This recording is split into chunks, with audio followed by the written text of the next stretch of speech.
Oh, good evening. Please come in. You find me here, sitting just at the end of the day. I actually have the house to myself. My wife and children are off camping. We're going camping this weekend, and they're going a couple days early, and I'm going after I finish work for the week, and I'll drive up and meet them up in the mountains. But this evening, I have the house to myself, and it's very quiet, and it seemed a shame to waste it. So I'm sitting here working a little bit on my Arthurian poem, trying to get some of that done. I finished my read through of Le Morte d'Arthur, just kind of all the way through.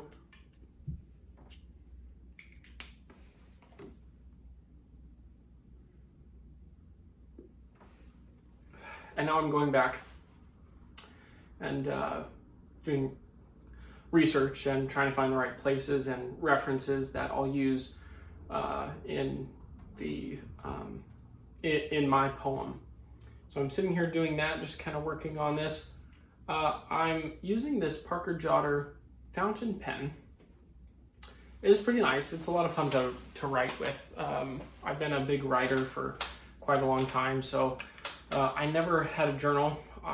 It was always very difficult to keep on top of just a regular entry. I quite frankly don't necessarily think I'm that interesting to record, what it is that I do day in and day out.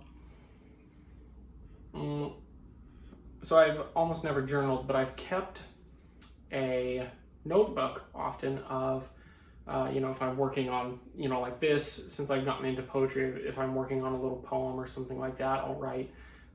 If what I'm reading is interesting and I have thoughts about it, I'll write that down, or I'll just write, a verbatim quotation from something that I'm reading or have heard.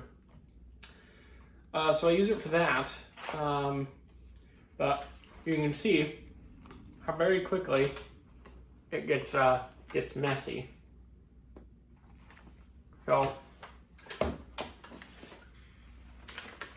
but anyway, let's see.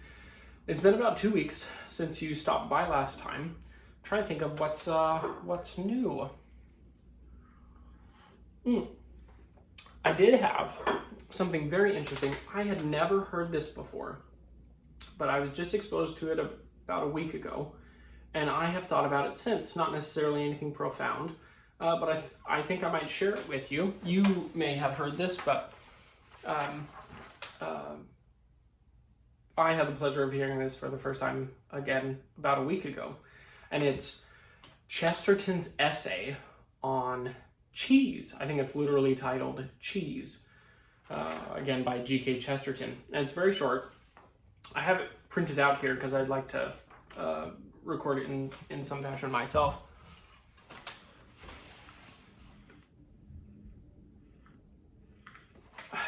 But I thought it might be fun for me to just read that to you. Especially, it's so nice at the end of the day just to sit still, quietly, not necessarily have to engage a lot of your reason or philosophize or anything like that. So, as I'm doing now. So perhaps I'll just read this to you, and you can just sit back and join me. I have tea since it's about my bedtime. But tea and a pipe if you have one, and I'll just read this to you.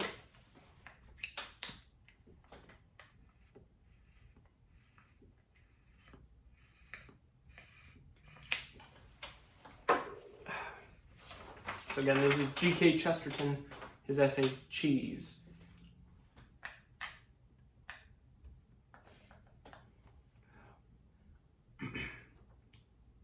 My forthcoming work in 5 volumes, The Neglect of Cheese in European Literature, is a work of such unprecedented and laborious detail that it is doubtful if I shall live to finish it. Some overflowings from such a fountain of information may therefore be permitted to sprinkle these pages. I cannot yet wholly explain the neglect to which I refer. Poets have been mysteriously silent on the subject of cheese. Virgil, if I remember right, refers to it several times, but with too much Roman restraint. He does not let himself go on cheese. The only other poet I can think of just now who seems to have had some sensibility on the point was the nameless author of the nursery rhyme which says, "If all the trees were bread and cheese," which is indeed a rich and gigantic vision of the higher gluttony. If all the trees were bread and cheese, there would be considerable deforestation in any part of England where I was living. Wild and wide woodlands would reel and fade before me as rapidly as they ran after Orpheus. Except Virgil and this anonymous rhymer, I can recall no verse about cheese. Yet it has every quality which we require in exalted poetry. It is a short, strong word. It rhymes to breeze and seas, an essential point. That it is emphatic in sound is admitted even by the civilization of the modern cities. For their citizens, with no apparent intention except emphasis, will often say, "Cheese it," or even "quite the cheese." The substance itself is imaginative. It is ancient, sometimes in the individual case, always in the type and custom. It is simple, being directly derived from milk, which is one of the ancestral drinks not lightly to be corrupted with soda water. You know, I hope, though I myself have only just thought of it, that the 4 rivers of Eden were milk, water, wine, and ale. Aerated waters only appeared after the fall. But cheese has another quality, which is also the very soul of song. Once, in endeavoring to lecture in several places at once, I made an eccentric journey across England, a journey of so irregular and even illogical shape that it necessitated my having lunch on 4 successive days in 4 roadside inns in 4 different counties. In each inn they had nothing but bread and cheese, nor can I imagine why a man should want more than bread and cheese, if he can get enough of it.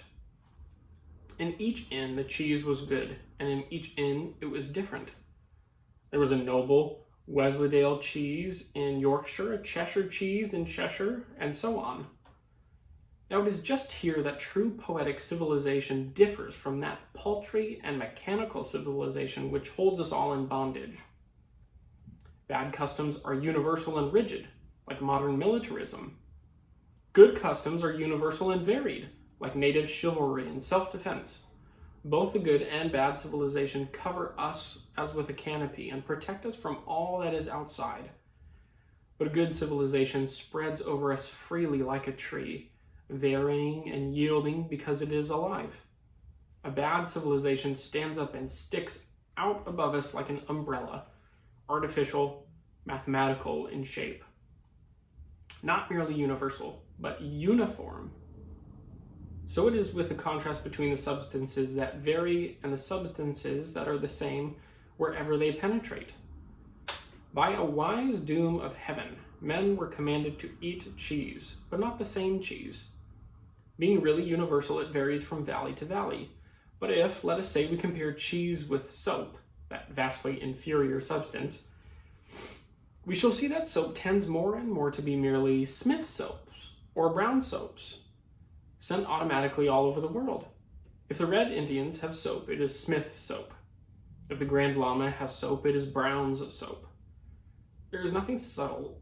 There is nothing subtly and strangely Buddhist, nothing tenderly Tibetan about his soap. I fancy the Grand Lama does not eat cheese. He is not worthy. But if he does, it is probably a local cheese, having some real relation to his life and outlook.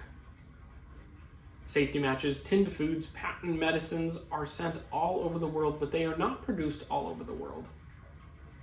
Therefore, there is in them a mere dead identity, never that soft play of slight variation which exists in things produced everywhere out of the soil, in the milk of the kine or the fruits of the orchard. You can get a whiskey and soda at every outpost of the empire. That is why so many empire builders go mad. But you are not tasting or touching any environment. as in the cider of Devonshire or the grapes of the Rhine. You were not approaching nature in one of her myriad tints of mood, as in the holy act of eating cheese. When I had done my pilgrimage in the 4 wayside public houses, I reached one of the great northern cities, and there I proceeded with great rapidity and complete inconsistency to a large and elaborate restaurant, where I knew I could get many other things besides bread and cheese.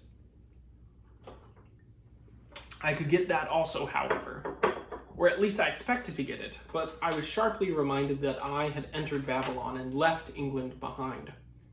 The waiters brought me cheese, indeed, but cheese cut up into contemptibly small pieces. And it is the awful fact that instead of Christian bread, he brought me biscuits. Biscuits, to one who had eaten the cheese of 4 great countrysides. Biscuits, to one who had proved anew for himself the sanctity of the ancient wedding between bread and cheese. I addressed the waiter in warm and moving terms. I asked him who he was that he should put us under those whom humanity had joined. I asked him if he did not feel as an artist that a solid but yielding substance like cheese went naturally with a solid yielding substance like bread. To eat it off biscuits is like eating it off slates. I asked him if, when he said his prayers, he was so supercilious as to pray for his daily biscuits. He gave me generally to understand that he was only obeying a custom of modern society. I have therefore resolved to raise my voice, not against the waiter, but against modern society, for this huge and unparalleled modern wrong. I thought that was so funny. It's so funny. When I first heard it, I laughed, partly at the gravity, at the point being made in regards to the substance, this philosophical argument that, like towards the end, there's something about bread and cheese that has this historical and human patrimony to it, that so many people before us have sat down and eaten bread and cheese, and now we slap it on what he calls biscuits or crackers, if you're in the US. So at once I was interested, just awestruck a little bit at the substance of his point, but also laughed at the subject of his point, that we're talking about cheese here. So just very funny, very enjoyable. I thought you might enjoy that. I hope you have a good rest of your evening and get some good rest tonight and this weekend. And thanks for stopping around. I'll see you next time.